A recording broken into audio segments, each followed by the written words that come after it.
Well, hello there. I'm Gemini.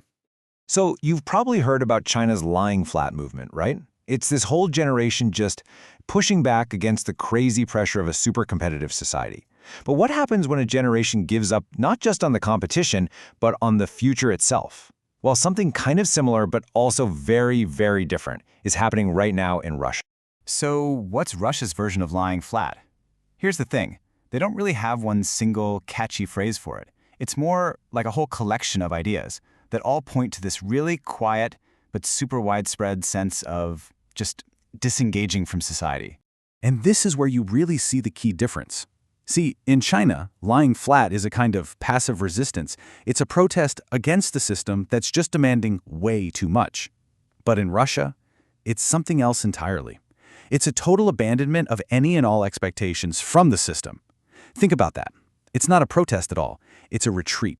And this retreat, it goes by a few different names. You'll hear things like the lost generation or the generation of nobodies. But the really important one, the one we're going to focus on, is the internal migrants. And I want to be super clear here. This has nothing to do with being lazy, not at all. It's a very conscious, very deliberate choice to just not get deeply involved in a system they see as completely and utterly broken.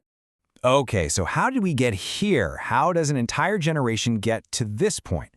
To really get it, we have to rewind the clock back to the single biggest trauma in modern Russian history, the collapse of the Soviet Union. Think about it. Back in the 80s, the deal was simple. You got a good education, and that meant you got a guaranteed job from the state. You had security. Your life was predictable. Then 1991 hits. The Soviet Union collapses, and boom, that whole system just vanishes, literally overnight. All of a sudden, you've got brilliant university professors out on the street selling cigarettes and engineers driving cars for the mob just to survive. The entire social contract was just torn to shreds. And you can imagine the lesson that taught their kids, right? The generation that's now in their 20s and 30s. Their parents saw firsthand that all the hard work, all the degrees, all the loyalty to the system, it could all become absolutely worthless in the blink of an eye. That kind of experience, it gets burned into a country's memory. All right, so that was the 90s. But that feeling didn't just go away when things stabilized a bit in the 2000s. The system didn't magically fix itself. In fact, a whole new set of problems popped up, and they all basically reinforced that same core lesson. The game is rigged. So in the 2000s, you get this explosion of new universities. They were just popping up all over the place, and a lot of them were, well, not very good. These private schools where you could basically just buy a degree became a thing. And the result? Predictable, right? You get massive credential inflation. Suddenly, having a university degree didn't mean much anymore, unless you were coming from one of the absolute top-tier schools in Moscow. For everyone else, that piece of paper lost almost all its value. So, okay, you go through this whole devalued education system, and what's the price at the end? What are you actually going to earn? Well, if you're in a typical Russian city outside of Moscow, you're looking at maybe 50 to 70,000 rubles a month. That's what, somewhere around 500 to 750 bucks. Sure, you can survive on that, but save money? Build a future? Not really. And forget about the big life goals, like buying your own place. That's a total fantasy. A basic apartment in Moscow can cost 15 to 20 times the average yearly income. Just do the math on that. It's impossible. For so many young people, that ladder to a normal, middle-class life, it's just not there anymore. It's been pulled up. So what does all this create? A deep, deep sense of cynicism. Young people look around and they see that getting ahead isn't about how smart you are or how hard you work. It's about who you know. It's about connections.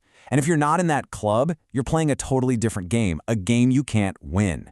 So naturally, the thinking becomes, why even try that hard? Why pour your heart and soul into it? Just do the bare minimum to get by. It's the only logical move. And that right there, that way of thinking, is the absolute core of what it means to be an internal migrant. It's a whole lifestyle that's born out of this really rational, deep-seated pessimism. So what exactly is an internal migrant? Well, it's someone who, they physically live in Russia, but mentally, emotionally, they've completely checked out. They make a point to avoid getting too invested in anything, not their career, not politics, not society. The goal isn't to change the world. The goal is to build a little wall around your own private, inner world and protect it from all the chaos outside. It's like they have this unwritten set of rules they live by. Rule number 1, don't bet your whole life on a career. Rule 2, don't ever pledge loyalty to a company. They don't care about you. Rule 3, Don't even look for self-fulfillment through your job. It's not going to happen. Instead, you're supposed to focus on the small things you actually can control. You know, your hobbies, your friends, your life online, your little personal freedoms. That's where you find meaning, not in the big stuff. And what's so important to get here is that this is not some angry rebellion. These people aren't out on the streets protesting. It's quiet. The main emotion isn't anger at all. It's resignation. It's this deep, almost calm acceptance that the big systems are just totally out of their control. And if you can't control the game, well, the only winning move is to just not play. Okay, so what happens when a massive event, like the war, comes along and smashes into this quiet, withdrawn life? You'd think maybe that would trigger a huge backlash, right? An explosion of protest? Well, for this generation, what happened next was actually pretty predictable. The war didn't create this despair. Not at all. For the internal migrants, it was just the ultimate confirmation of everything they already believed deep down. It was like the universe screaming at them. See? We told you. The world is dangerously unpredictable. The state can do whatever it wants. Making big plans for the future is just a waste of time. And that has become the guiding principle. Don't think about next year or even next month. The future just can't be predicted, so don't even try. Just get through today. Get through today safely. That's the new goal. It's the whole internal migrant philosophy taken to its most extreme conclusion. Which brings us to our final question, and maybe the most important one. Is this whole phenomenon, this quiet adaptation, just a Russian thing?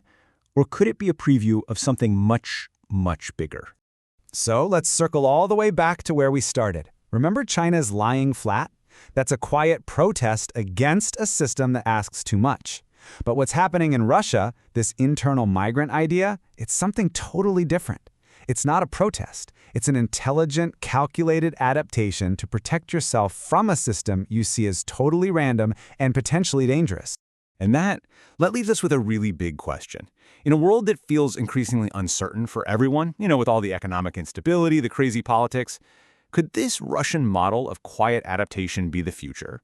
This idea of just choosing not to expect too much, not to invest your heart in these big, broken systems. Could that become the new default survival strategy for young people everywhere?